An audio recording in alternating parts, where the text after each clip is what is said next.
Discipulado celestial. El discípulo y Dios. Tema 20. Animar a los creyentes desalentados. El ministerio al cual pertenezco se interesa en animar a los creyentes desalentados, y esto se logra haciendo de Cristo el centro de atención de su vida. Tenemos la firme convicción que no hay problema que se presente que la cercanía de Dios no pueda resolver. Sin embargo, muchos creyentes desalentados tienen dificultades para volver y acabar con firmeza la carrera, porque el enemigo los ha convencido que el pecado voluntario los ha cortado de la gracia de Dios en forma definitiva. Entran a mi oficina con un arsenal de pasajes bíblicos destinados a probar que Dios los ha desechado, como por ejemplo Hebreos 12:16. No sea que haya algún fornicario o profano como Esaú, que por una sola comida vendió su primogenitura. O Hebreos 6:4-6. Porque es imposible que los que recayeron sean otra vez renovados para arrepentimiento, crucificando de nuevo para sí mismos al Hijo de Dios y exponiéndolo a vituperio. Todo lo que la Biblia dice es verdad. Sin embargo, los pasajes mencionados y muchos otros similares no se aplican a la condición de los creyentes desalentados. La prueba de que no vendieron su primogenitura, que no crucificaron nuevamente al Hijo de Dios y que no se han apartado del Señor, es que los creyentes quebrantados se encuentran sentados en mi oficina lamentando su pecado, deshechos por la culpa y esperando ver restaurada su relación con Dios. Estas son características de creyentes que han caído, no de creyentes que se apartaron o que se desviaron de la fe. La tristeza producto del fracaso es prueba de haber nacido de nuevo y está en concordancia con la voluntad de Dios. La tristeza que proviene de Dios produce el arrepentimiento que lleva a la salvación, de la cual no hay que arrepentirse, mientras que la tristeza del mundo produce la muerte. Fíjense lo que ha producido en ustedes esta tristeza que proviene de Dios. ¡Qué empeño! ¡Qué afán por disculparse! ¡Qué indignación! ¡Qué temor! ¡Qué anhelo! ¡Qué preocupación! Segunda de Corintios 7, 10 y 11, Nueva Versión Internacional. La tristeza piadosa produce vida, mientras que la tristeza que produce el mundo sumerge al creyente más profundamente en la muerte y la desesperanza.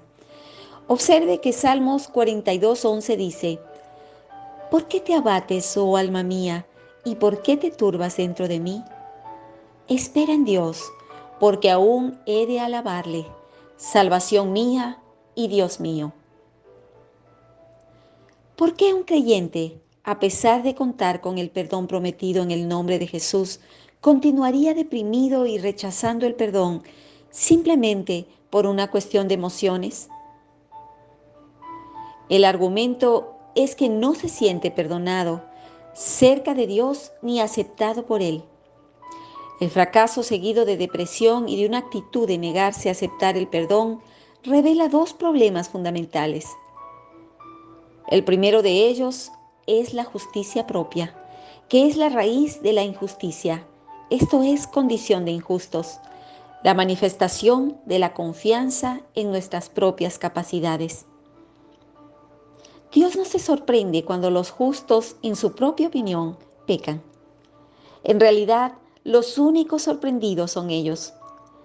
Algunos llegan al extremo de enojarse con Dios por no impedirles pecar, con lo que revelan nuevamente su confianza en su condición autoexaltada, según la cual están libres de culpa y Dios trabaja para ellos.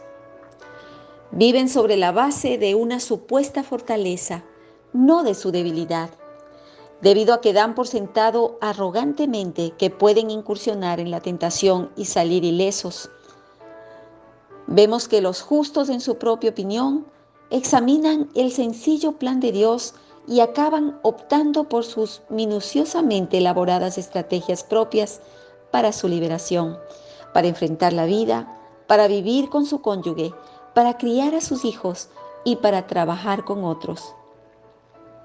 La depresión en el caso de las personas que gobiernan según su justicia propia no es más que el enojo por no ser capaces de desempeñarse sin Dios en el nivel de éxito que esperaban. Esto nos lleva al segundo problema revelado, que es la incredulidad. Pero cuando venga el Hijo del Hombre, ¿hallará fe en la tierra? Lucas 18:8. Muchos quieren ser personas de fe, pero pocos quieren las experiencias que la producen. Después de su confesión, continúan sintiendo que no fueron perdonados, como si Dios se estuviera vengando de ellos porque se excedieron. Se sienten aislados de Él, solitarios y deprimidos. Lo que Dios dice acerca de su condición a menudo contrasta con sus sentimientos, pero Dios no los desamparó. Y guiaré a los ciegos por camino que no sabían. Les haré andar por sendas que no habían conocido. Delante de ellos cambiaré las tinieblas en luz y lo escabroso en llanura. Estas cosas les haré y no los desampararé. Isaías 42:16. Dios no los dejó sin perdón. Si confesamos nuestros pecados, Él es fiel y justo para perdonar nuestros pecados y limpiarlos de toda maldad. Primera de Juan 1:9. Dios no los abandonó en el pozo de la desesperación, porque Él es el que rescata del hoyo tu vida, el que te corona de favores y misericordias. Salmo 103, 3 y 4. Para muchas personas lo que Dios dice no cuenta, porque únicamente los sentimientos de ellos cuentan. Sin embargo, los sentimientos genuinos siempre traen libertad, porque la verdad nos hace libres. Los sentimientos mentirosos nos esclavizan, de modo que la sensación de encontrarse aislado de Dios luego de la confesión y el arrepentimiento tiene su raíz en la verdad o en el error. Existe una única manera de pasar de las emociones mentirosas a la verdad, y es por medio de la fe. Es pues la fe la certeza de lo que se espera, la convicción de lo que no se ve. Hebreos 11:1. Todo aquel que se arrepiente desea tener la seguridad de que ha recibido el perdón, pero esa seguridad puede venir únicamente por medio de la fe. La incredulidad nos lleva por nuestros propios caminos. Solo la fe nos pone en el camino de Dios. Debemos elegir andar por el camino que transitaron todos los grandes creyentes, el camino de la fe. La manera en que se pone en práctica la fe es principalmente cuando se cree una cosa y se siente o percibe otra. ¿Cómo se sintió José cuando después de habérsele dicho que el sol, la luna y las estrellas se inclinarían ante él, se encontró desnudo en el fondo de una cisterna? ¿Cómo se sintió cuando fue encarcelado? Se nos ha dicho que somos nuevas criaturas, hijos de Dios, santos, pero luego nos hundimos en el pozo de la desesperación. Al haber actuado de manera opuesta a lo que somos, sentimos lo opuesto de lo que Dios dice de nosotros. Yo ya he estado allí, pero elijo no creer en lo que siento ni en mi conducta. Le creo a Él. Dios es más grande que mis sentimientos y estoy convirtiéndome en un hombre de fe. y usted también. Todo lo que no tiene su origen en la fe está comenzando a caérsenos de forma natural.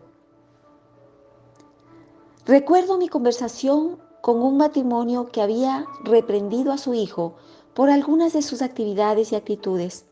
El muchacho se dirigió silenciosamente al sótano, cargó un arma y se suicidó.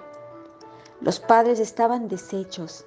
La reprensión de ellos tenía el propósito de llevarlo a la vida, no a la muerte.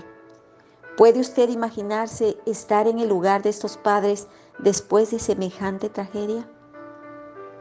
Su Padre Celestial es más amoroso que todos los padres.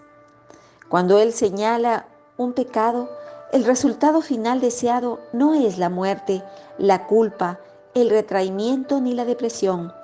El resultado debe ser la vida. La vida viene por medio de la fe. Usted debe comenzar a ser una persona de fe.